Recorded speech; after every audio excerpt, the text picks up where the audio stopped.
భక్తులకు దర్శనమిచ్చేందుకు ప్రసిద్ధ బాలాపూర్ వినాయకుడు సిద్ధమయ్యాడు. బాలాపూర్ గణేష్ లడ్డు వేలానికి ఎంతటి క్రేజ్ ఉంటుందో అక్కడ వినాయకుడి మండపం సెట్టింగ్ కూడా అంతే ఉంటుంది. ఈసారి అయోధ్య బాలరాముడి ఆలయ థీమ్ తో బాలాపూర్ వినాయక మండపం సెట్టింగ్ వేశారు. ఆ సెట్టింగ్ పనులు తుది దశకు చేరుకున్నాయి. మొత్తం 50 మంది రాత్రింబవళ్లు పనిచేసి తుది మెరుగులు దిద్దుతూ ఉన్నారు.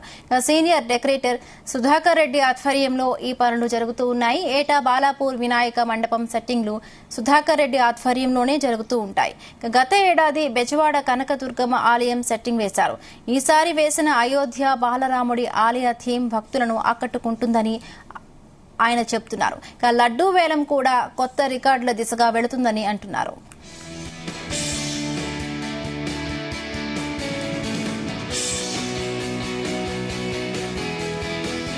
బాలాపూర్ గణేష్ ఉత్సవ సమితి వాళ్ళు ఏ విధంగా సెట్టింగ్ ఇస్తామని అడిగారు.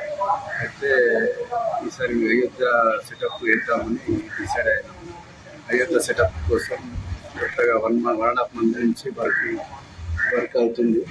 ఆల్మోస్ట్ ఈ రోజు క్లియర్ అయిపోతుంది. రేపటి నుంచి భక్తులకు అయోధ్య సెటప్ కనిపిస్తుంది. ఈ లాస్ట్ ఇయర్ ఏమో కనకదుర్గ సెటప్ వేసాము. ఈసారి మాత్రం పిల్లల ఏం వేస్తారు కొత్త ట్రెండ్ పిల్లల గురించి మా పిల్లలు అడిగారు.